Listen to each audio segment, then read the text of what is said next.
It is April 5th. It is day 74 of the Trump presidency. Happy Saturday. There are global protests happening right now as we speak. They've been going on all day. There's over 1,300 protests happening in the United States and cities literally everywhere. There's tons of cities in Michigan here protesting. It's called the Hands Off protest. Hands off my brain. You know, like, ugh. I wish I could get a very surgical, specific type of lobotomy that would just remove Trump's existence. I had this moment earlier today where I was like, if you would have told people in the 80s that this was going to happen, they would not believe you. Like, you know what I mean? Isn't it crazy that that dude turned out to be like the Antichrist? It's just so weird. It's a very strange time to be alive. I missed you guys yesterday. I hope you guys were all okay without me. I'm sure you were fine. Just know that anytime I'm out doing something socially, I probably would rather be here doing this than going to bed early. I'm just at that age where I'm like, it's nice to see people. It's nice to do things, but I love my bed and I love doing the news too, honestly. I really do. So it throws me off when I'm not here just as much as it may throw some of you off. You know, I remember during, the 2016 election, I was so, and in the time period leading up to it, I was so addicted to listening to the Young Turks because they were like one of the only news organizations that was like far enough left for me at the time. And because they were just so like real about it, like their reactions were very comforting to me. So I appreciate the comments coming from you guys. And I kind of believe you when you say that it helps you to hear just a normal person telling you this stuff, because I remember that feeling. And I think it's the reason I want to do it too, because I understand how hard it is to digest all of this. And I think that for a lot of us, a lot of our solidarity is coming from the internet now. With the way that capitalism just sort of forces us all into our own little wooden houses.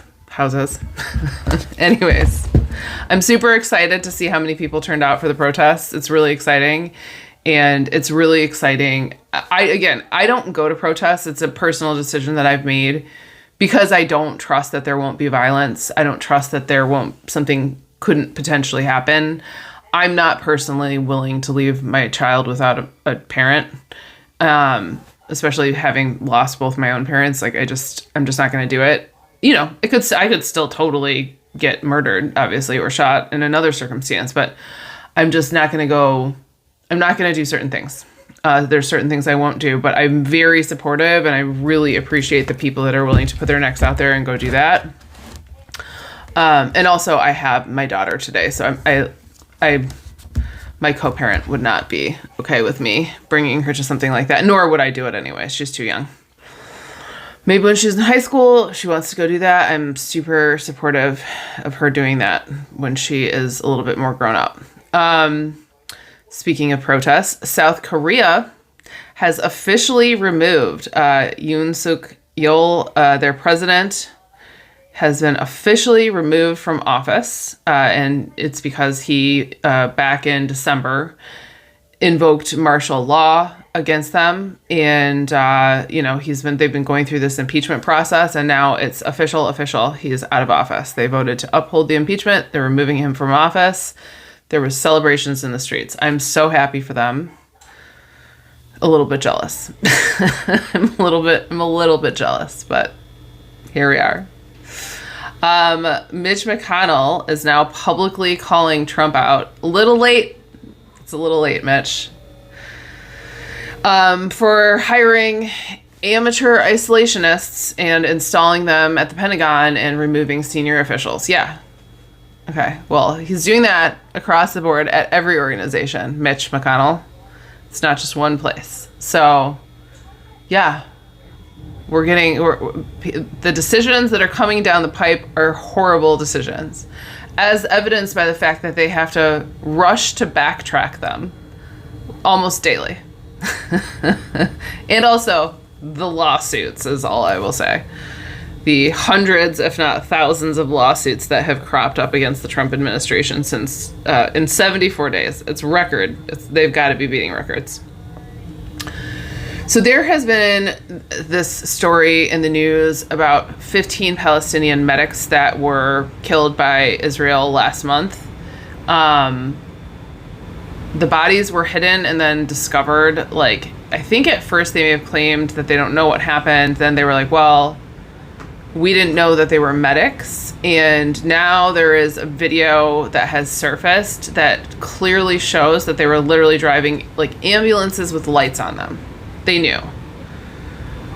So anyways, that totally contradicts the IDF's story and, you know, par for the course. Again, I personally think it's pretty obvious that like they do actually have a mission to ethnically cleanse the area. I think it's very clear. By any means necessary is what it looks like. I think we might as well just call a spade a spade. And I don't have any good news about that area of the world, unfortunately. I just don't. There are now 10 dead in the flash floods that have been happening across the United States. It's all over the place. There are cities even in Michigan that are flooded, but there's really bad flooding in other states. There's also been a ton of tornadoes, tornado damage, storm damage in general. I believe it's Kentucky where the rain might be still going. Again,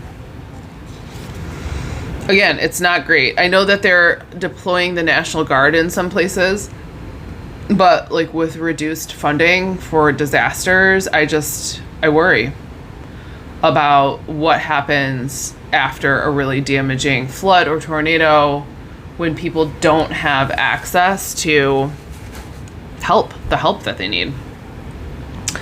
Scary times, man. The Wall Street Journal is now saying that a recession is essentially unavoidable.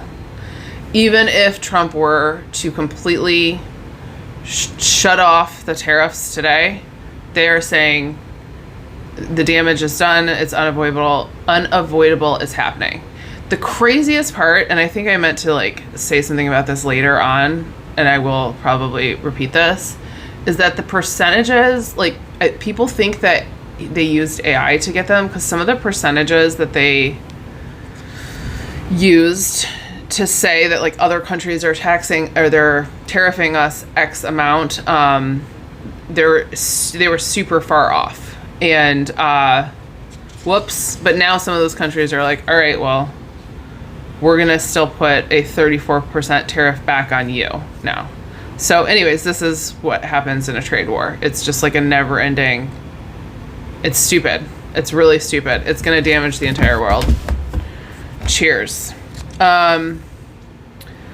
So the court has ordered the Trump administration to bring back the father, the man that they deported by accident, that they, you know, agreed and admitted to having deported him by accident to El Salvador. They're being ordered to bring him back, and they're saying no, and they're fighting it.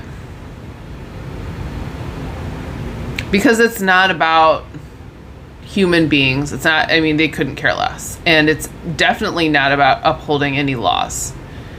It's about scaring the living shit out of every brown person in this country. It's about setting a precedent that no one is safe here, that you should be on your toes. I actually just saw a woman with a British accent, but who looked Hispanic, had gotten, you know, like pulled over essentially in the airport, and I think they like took her passport or something. Like she's like stuck in the airport. She was trying to go to Mexico, and now she's like, they just have her sitting there. And I think she's honestly probably lucky that she's not in custody for no fucking reason. She's not a criminal at all. She's a U.S. citizen. She has like I said, she has a British accent. I don't know. It's just a very dangerous time for everyone, but especially for anyone who doesn't physically look white. And it's also dangerous for women. So I don't know. It's really, and it may even be dangerous for some white men. They did actually pull there early on. One of the people that was detained was he from Ireland or something? I mean, he's white. I think he was an immigrant, maybe. I don't know. I can't keep track. Anyways, I think the odds of them actually bringing this man back here are not high. And I think that's because, like, we do not have a method to truly force, like, you can hold Trump in contempt of court. You can hold the Trump administration in contempt of court. And then what? How do we make them comply? You see what I'm saying? Like, this has been my question this whole time. When they finally say, like, no, we're just not going to do it, then what? And I really want us to get all the way there. And, like, they're very, very close in this particular case, especially. But anyways, Trump's team is fighting back against the judge and I believe it's Judge Boasberg, that is demanding that they bring this man back. Okay. So now back to Trump's tariffs. There is evidence that they used, like, Chat GPT or something to create this list. Part of the evidence is that they put tariffs on McDonald Island and some other island that literally is uninhabited. I can't remember the name of the other one. Williams or something. Anyways, there's no humans there. It's penguins. There's no commerce.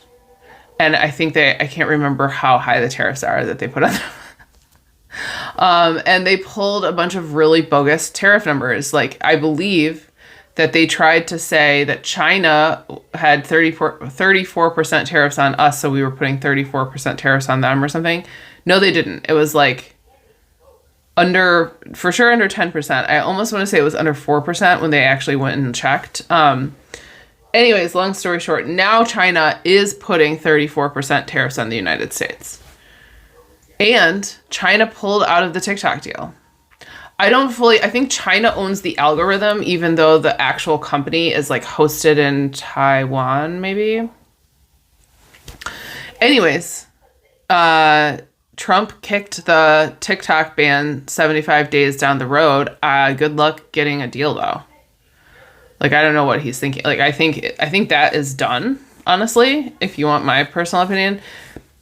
I don't know. Maybe they'll allow it to operate as is in the United States, but Trump is going to start to get internal pushback from, like, the creeps that want to ban TikTok anyway. So I don't know. I honestly, like, I don't give a shit. I saw so many people saying they don't give a shit, and I don't care anymore. Although I was happy to see a lot of protest videos today. That did make me perk up a little bit, that they're not being, like, filtered out or banned or anything. That they were actually making their way through the algorithm is a good sign. Sorry, I'm absolutely exhausted. I stayed up until I think 1 last night. That's, like, very late for me. The problem is if I go anywhere and then I come back, my puppy wants to play for, like, an hour before he will let me go to sleep. So I was so tired not having it, but I had to do it anyway. Trump also put a universal 10% tariff into effect, and it's in effect today. Again, like, he is blowing this country up. And it's unbelievable. Just fucking unbelievable. Yeah. So New York public schools, cheering them on, are saying that they will not comply with the DEI orders. That's amazing. The more school districts and just, like, organizations that have the guts to stand up and say, like, we're not going to do this, the better. Absolutely fantastic. Speaking of, like, the beginning of a civil war, This is wild. California is attempting to bypass the tariffs and just negotiate directly with other countries. Keep in mind, California has the 5th largest economy, I think, in the world. And they're a huge percentage of our GDP. I think it's like 15 or 20% of the total profit of the entire country of the United States of America. So if they start playing hardball, I don't know. I am obsessed with that concept, although it could lead to a really rough life for me. Just meaning that, like, you know, I do think that there is a potential for some type of, I don't know what civil war looks like exactly here, but like, I don't think it's going to be like people in red outfits, you know, blasting each other in the streets. Like, I think it's going to be, I mean, not to say that there wouldn't be chaos, but it's possible that states could break off and form like smaller unions, or, I mean, please pull us into Canada. That's like all I care about. I would love to be a Canadian. Get me out of here. Okay. So Trump, he's so like senile on top of everything else. Like, he can't control his yapper, man. So he's saying out loud that he like crashed the economy on purpose. And he's saying things like, this is a great time to get rich. Buy the stock when it dips. Like, that is, I think, illegal, maybe? I mean, you can't have presidents causing like pay to play. I mean, it's got to be illegal, right? Pretty sure. I don't think you can just become president and then purposely destroy a country. But it is just so insane. The things he says and does, it blows me away every day. Again, it's just like he's such a clown somehow, even though it's like so horrendous. So that is all over the headlines, like everything he said about all of that, which is just bananas. But then he also called groceries old-fashioned. And he said that groceries are a bag with a bunch of different things in it. I'm like, is he okay? I mean, okay, granted, of course the man has never gotten groceries in his life, so he like needed someone to explain what that was. Like, I don't know. Or his dementia is like extremely advanced, or it's a combination of those two things. I'm sure he has never been to a grocery store. I mean, he only eats McDonald's. He's like a toddler. But genuinely, describing groceries as a bag with different things in it, are you okay? I hope not, honestly. I hope you're not okay. This is the last story tonight. It's a super short show. I'm sorry. I'm half asleep as we are speaking in this moment. But Scott Bassett, Trump's Treasury Secretary, is like planning his escape route, which is so funny. He doesn't, this is like according to anonymous sources, but like he doesn't want to be associated. He's freaking out about the tariffs. He advised Trump against it. Okay. This is Trump's Treasury Secretary. It told him not to do this. Okay. He did it anyways. And I guess he said he doesn't listen to him. Supposedly he like doesn't really like him or talk to him or interact with him at all. And so he's trying to get out of there. He's trying to get, I don't know if it's back to the Federal Reserve or just like, he just wants to get away because he thinks that this is going to ruin his reputation. And he's absolutely correct. Yeah, he's totally dead on about that. I mean, it's probably too late, Scott. Scott, if you can hear me, it's too late. Anyways, you know, I don't know, you guys. I am just happy still somehow to be alive, even though I understand we're in for a bumpy ride. It's kind of still cool to witness I've heard a lot of reports that a lot of the people at the protests are wearing shirts that like say things like ex-Trump supporter. And when the camera pans, girl, it's like all old white people. It's like all white people. And again, like I said, quite a few of them are supposedly ex-Trump supporters. I think that I know that Black people are planning to literally sit this one out, and I extremely fully respect that. This is not their fight to fight. They did what they were supposed to do. This is somebody else's fight to fight now. And I think it's probably a good sign that people are willing to go stick their necks out there and do that. I'm going to say the tides are turning. Again, does it matter? Is it too late? I don't know. Time will tell. But it's certainly not a bad thing. I think it's a very good thing. And I think that a lot of veterans are getting fed up, and I think that people are getting their stuff taken away from them. Wait until Dr. Oz comes and starts hatcheting at Medicare and Medicaid, girl. Then the blue hairs are going to be really up in arms. For real. As they should be, man. People spent their whole lives bending over backwards for this country in various ways, and they absolutely deserve to have healthcare. I mean, I personally think healthcare is a human right, but anyways, I hope everybody gets some sleep. If you went to the protests, make yourself some kind of special dessert as a treat because you deserve it. I'll see you guys tomorrow.